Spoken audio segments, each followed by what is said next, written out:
BX1+. 12h, 14h. Toujours plus d'actu.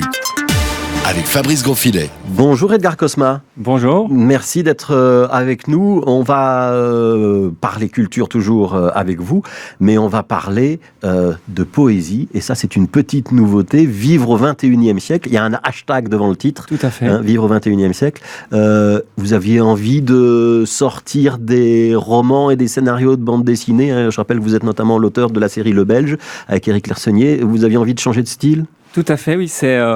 C'est une nouveauté pour moi avant tout. C'est la première fois de ma vie. Là, c'est les premiers mots auxquels je réponds à une interview pour parler de poésie. Ouais. C'est aussi un projet qui m'est venu de façon, je pense, à force d'être bercé comme ça, d'être plongé dans les réseaux sociaux. Finalement, depuis 2007, pour plus ou moins l'arrivée de Facebook en Europe, il y a un moment quelque chose qui rentre dans notre corps, qui vient en nous. Un moment peut-être en tant qu'auteur, l'envie d'en parler. Donc c'est de ça dont vous vouliez parler. C'est nos sentiments, nos relations amoureuses, notre vie à l'aune du monde 2.0. C'est ça que ça décrit. Et j'ai même envie de vous dire que c'est pas vraiment que je voulais en parler, mais que c'est à un moment ces mots qui sont dans notre corps ont envie de sortir, parce qu'après, comme s'il y a une sorte de petit bilan après 10 ans, ça fait tellement partie de nos vies à un moment que je trouvais vraiment important d'en parler. Ouais. Et pourquoi vous en parlez sous forme de poème ? Et pourquoi est-ce que c'est pas un roman ?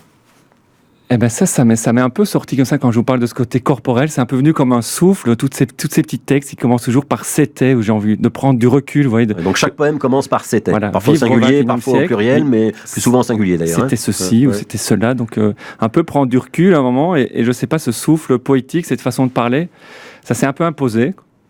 Ouais. Et j'avais pas envie d'en faire un roman avec des personnages qui se rencontrent. Ça se fait déjà beaucoup, je pense. Là, c'est sorti comme ça, sans quelque chose de très intuitif. Ouais.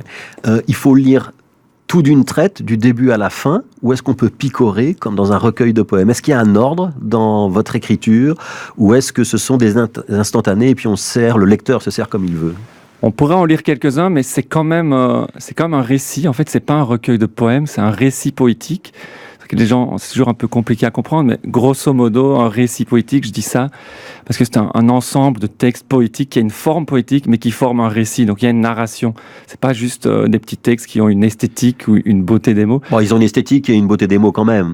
Oui, mais c'est pas ça, c'est la forme. Ouais. Mais c'est pas le but premier, quand même, de raconter une histoire.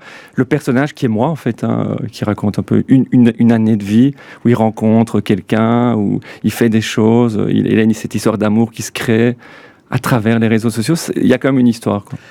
On va tourner une page de pub, parce que c'est quand même le monde 2.0 pour nous aussi. Ce que je vous propose, c'est qu'après la page de pub, vous allez nous lire une page. Avec plaisir. BX1+. Radio de Bruxelles. Vivre au 21e siècle, c'était gouailler sur Messenger, tandis que tu flirtais dans WhatsApp. C'était crawler sur Instagram, tandis que tu plongeais dans Facebook. C'était m'effacer sur Snapchat, tandis que tu épinglais dans Pinterest. C'était scroller sur Twitter, tandis que tu jouissais dans Tumblr. C'était la possibilité d'être partout et tout le temps, mais bien trop rarement, actualisé dans le même data center. Edgar Cosma, donc un extrait de Vivre au 21e siècle. C'est marrant, vous avez choisi un de ceux que moi j'avais en mémoire quand j'ai lu Vivre au 21e siècle.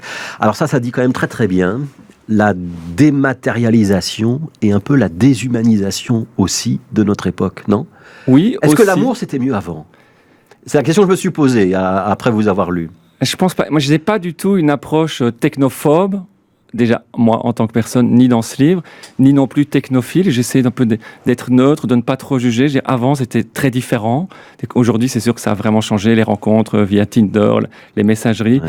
J'essaie de ne pas trop juger, mais d'office, c'est sûr qu'en lisant ce genre de choses, il n'empêche qu'on ne peut pas s'empêcher de se dire toujours un peu ce petit « c'était mieux avant » et toujours un peu en filigrane. Vous voyez, quand on se rencontre aujourd'hui, qu'on n'arrive pas à se trouver, comme l'extrait que je viens de lire, on n'arrive jamais vraiment à...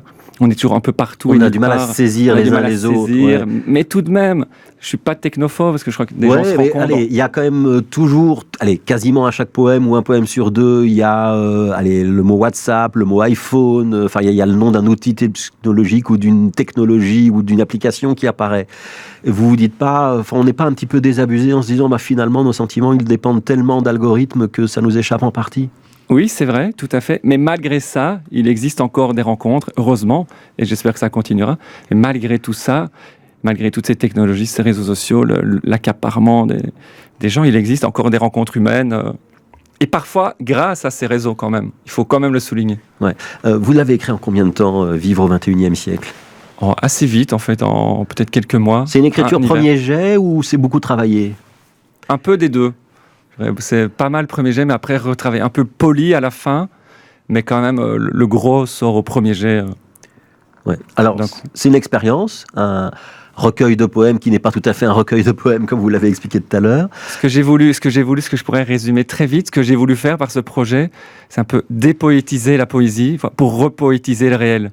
Ouais, c'est-à-dire admettre, accepter de mettre des mots comme messenger dans la poésie, ce qui peut un peu choquer peut-être des puristes, mais pour ce prix-là, pour pouvoir repoétiser notre réel, justement que le monde des réseaux sociaux ne soit pas juste quelque chose de technique, mais qui puisse aussi être poétique. Ouais. Prendre un peu d'un côté, mélanger un peu. Et que la poésie ne soit pas réservée au XVIIe et XVIIIe siècle. Tout à fait, ouais.